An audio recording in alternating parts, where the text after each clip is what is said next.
Good morning, everyone. I'm audible. Good morning, sir. You're audible. Shall we start the class? Yes, sir. So far, we have completed the first unit. From today onwards, we are going to start the second unit. That too, today I'm going to take economic growth and stability, only an introductory part. After completing this class, we'll be able to answer these questions. In this lecture, you can understand these are the concepts that we are going to analyze. What do you mean by economic growth? That is, economic growth is nothing but the outcome of the particular economy compared with previous with the next. When we analyze the output of both in physical goods and services compared with the consecutive time interval, then we can understand economic growth. Apart from that, why we need this economic growth, which cause the economic growth, how to measure this economic growth. There are 5 stages in economic growth given by Rastru that will also be analyzed, and how to promote economic growth, and what are the determinants of economic growth. Is there any limitation for economic growth? Once we achieve the economic growth, what are all the difficulties or negative effects that we are facing, and how to maintain the economic growth stable. That is, we used to call it as economic stability. Apart from that, even though it is not in our syllabus, sometimes they ask, list out the theories of economic growth. There are 5 to 6 theories I have listed out. And finally, we complete with the economic growth model. So this is the abstract of this particular PPT. Let's start with what do you mean by economic growth. I already told economic growth is nothing but how much increase has happened in the production of economic goods and services while comparing with a particular period of time with another. In those days, there are 2 factors which determine the economic growth. One is gross domestic product, GDP. Sometimes they use gross national product also. But nowadays, we are not using these 2. We are using the inflation rate, employment rate, and the human index. But as far as our syllabus is concerned, we are bothering only with the gross domestic product and gross national product. So what do you mean by economic growth? When they ask, is nothing but how much increase in the production of economic goods and services compared to current period with the next period or previous period with the current period. That is called economic growth. Whether we need this economic growth, definitely. Once we understand what is the economic growth, definitely it will give a clear picture about the real GDP that will in turn will give what is the total output of a nation, how income is generated, what are the expenditure that we have to do in national level. All these things is feasible only when economic growth is measured. So apart from that, why we need, they ask, once we achieve the economic growth, our standard of living will be more.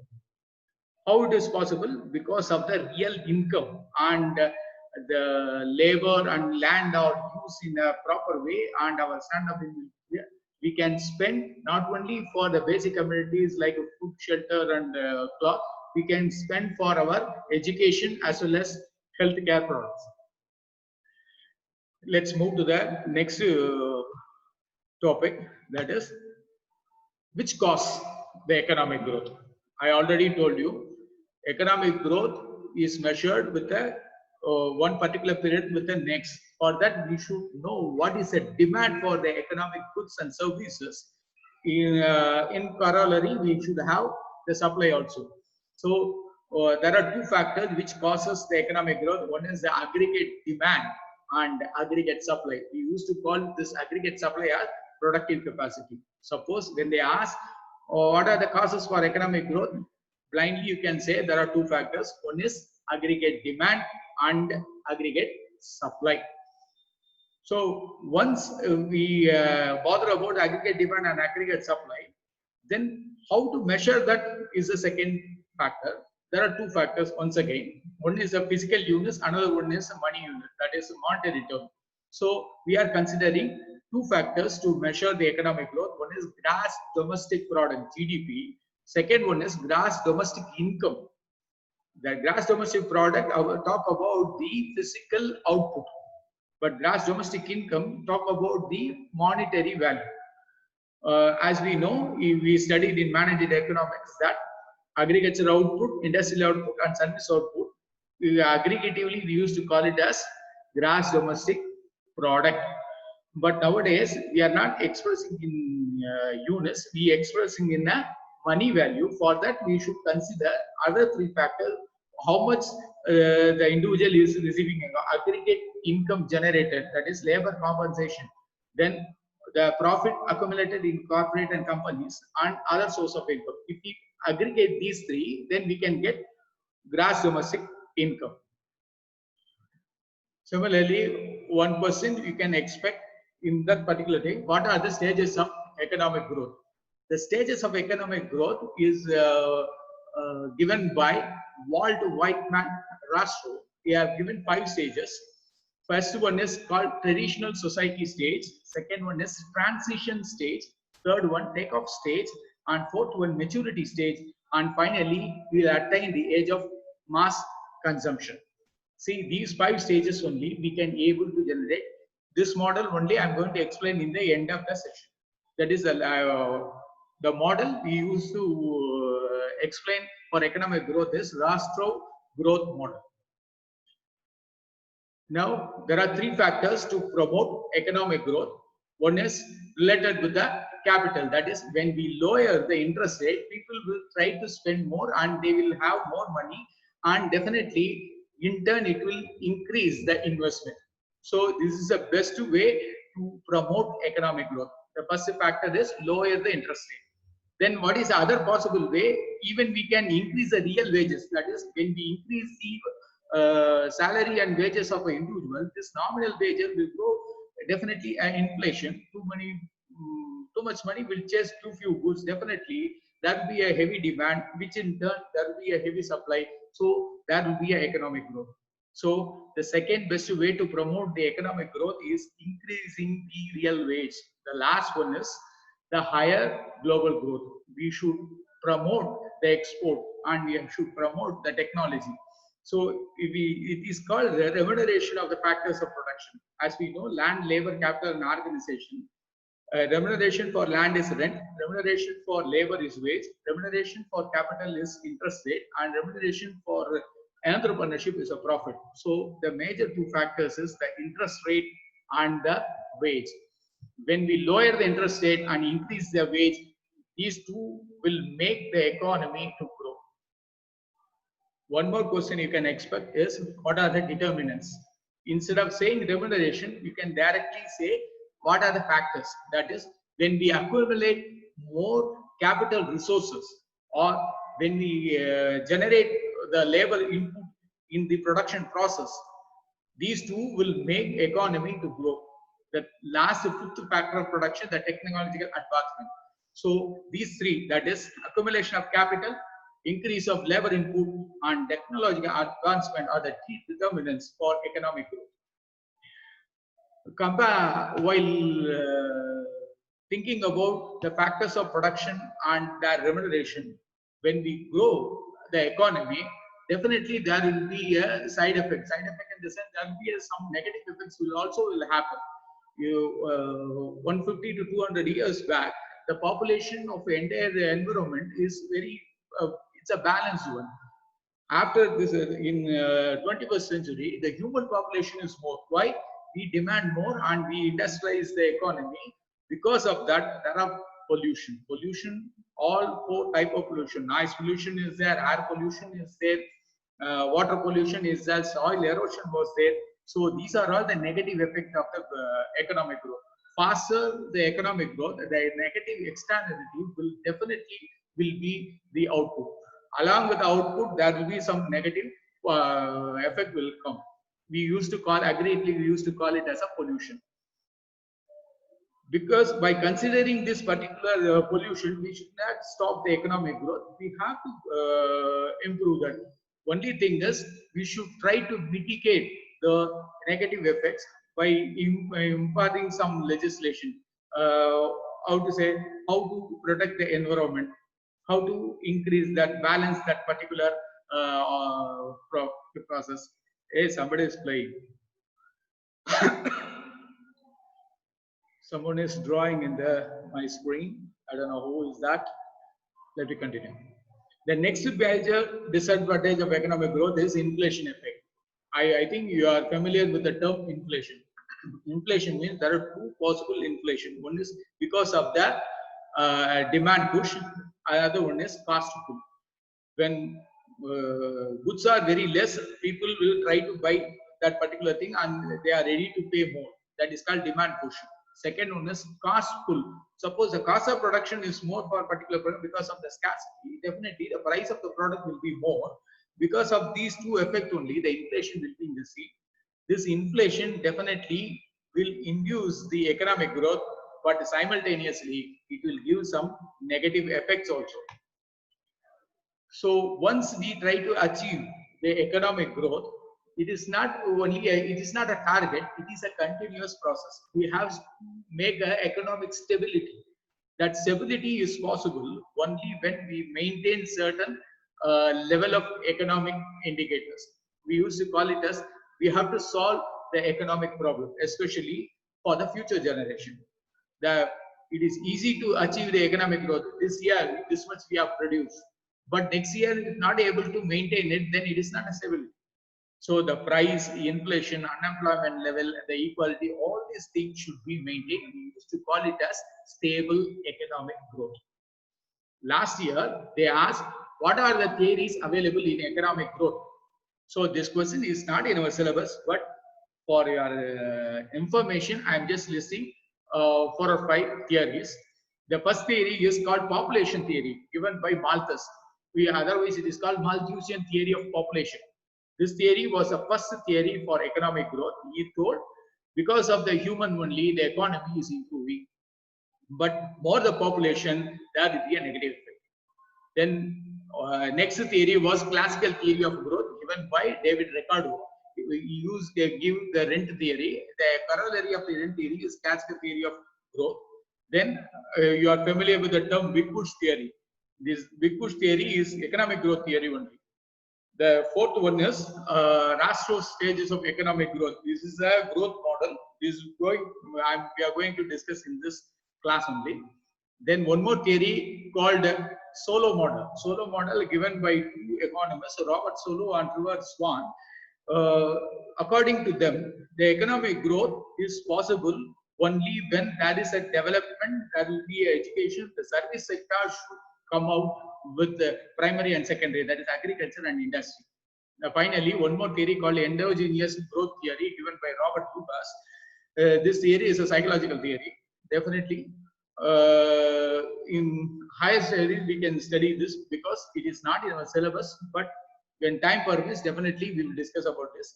Out of these 6 theories, we are going to discuss only the growth model of Rastro.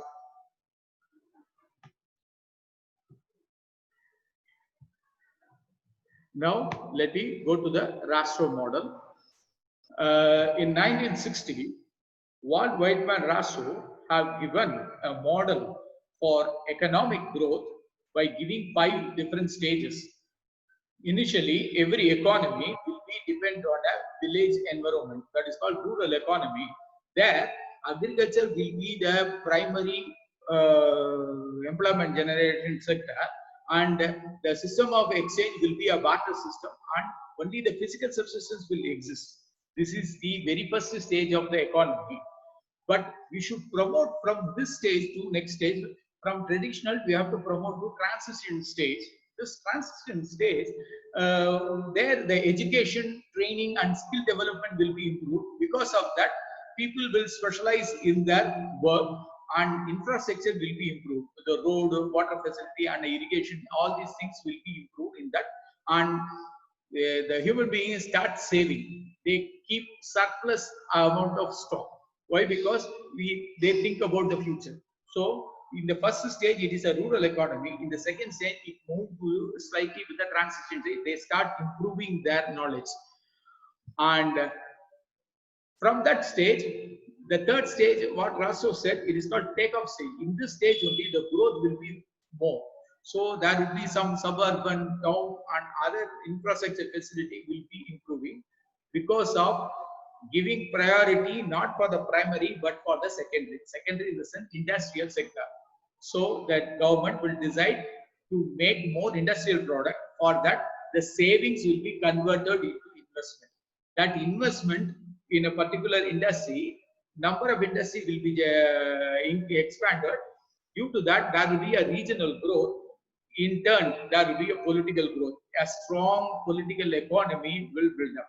So the political territory, each and every nation try to improve their economic growth. This is called take-off stage. The end of take-off stage is called maturity stage. There, we are not only having the industry, but also try to invent new things, new type of product, try to augment the need of the consumer. So diversification, innovation, and try to restrict the import, producing indigenous product and converting the savings into investment. All these things will happen in the maturity stage. There, the country will be called as developing country. India is in this stage only. But there are some G8 countries, they achieved the fifth stage, that is called the stage of high mass consumption. Like Japan, US, France, Italy, these countries are called high mass consumption state because they produce more durables, and service sector will be predominant than the agriculture and industry. They try to get all required product by using the outsourcing, and all the products is based on the consumer oriented. So this particular model is applicable in a very good manner. Why? Because compared to other theories, this theory is something genuine and it is of reality. So according to Rasso, there are 5 stages. Somebody is here. Surya is asking, raise the hand. Yes, my dear, you can ask your question. You can unmute and you can ask the question.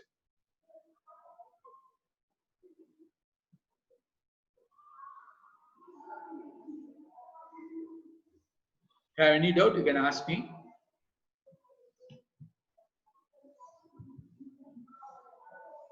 So with Carry on, this, sir. yes, I will ask. I will ask. Yes. Carry on, sir. I will ask in the middle. This introductory part is over. I have given, I have completed the Rasso model of 5 stages. Now it's a question time. You can interact. Okay, sir. Yes. If you have any question, you can ask.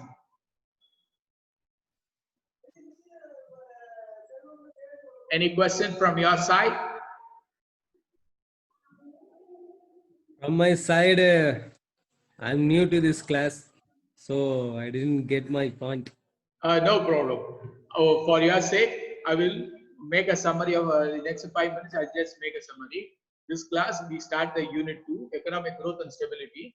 In this, we are giving the meaning, why we need causes, and what are the determinants, what are the stages, all these things we are giving in a short way. Okay. Let me complete that.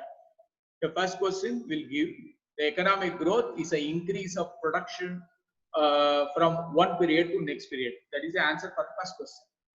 Why we need, in order to increase our standard of living, as well as we have to spend more on education and health, we need economic growth. What causes? There are 2 factors. One is aggregate supply and aggregate demand.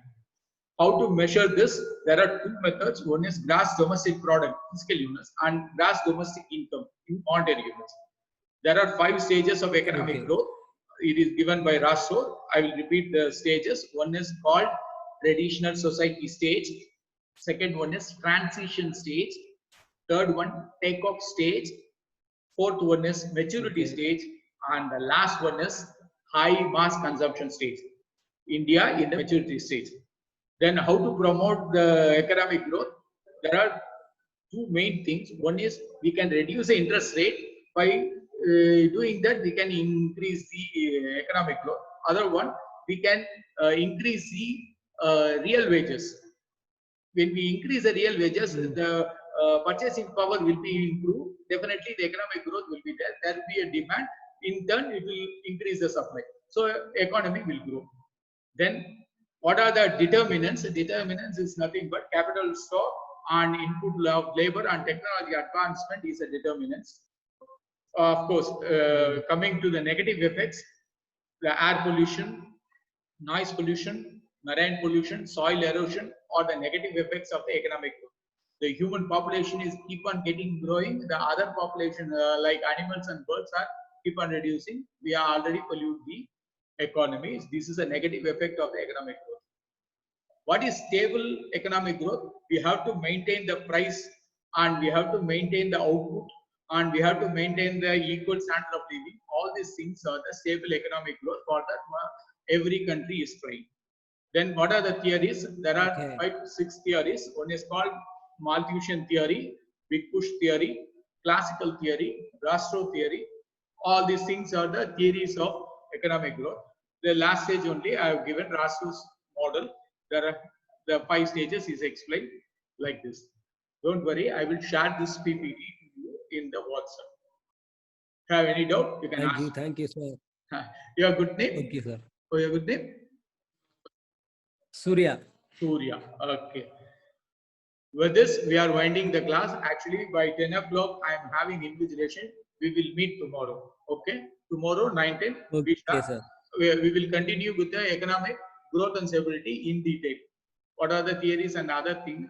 How to maintain the stability, and what are the difference between microeconomics and macroeconomics? What is the positive and negative externalities? All these things we will continue in the next class.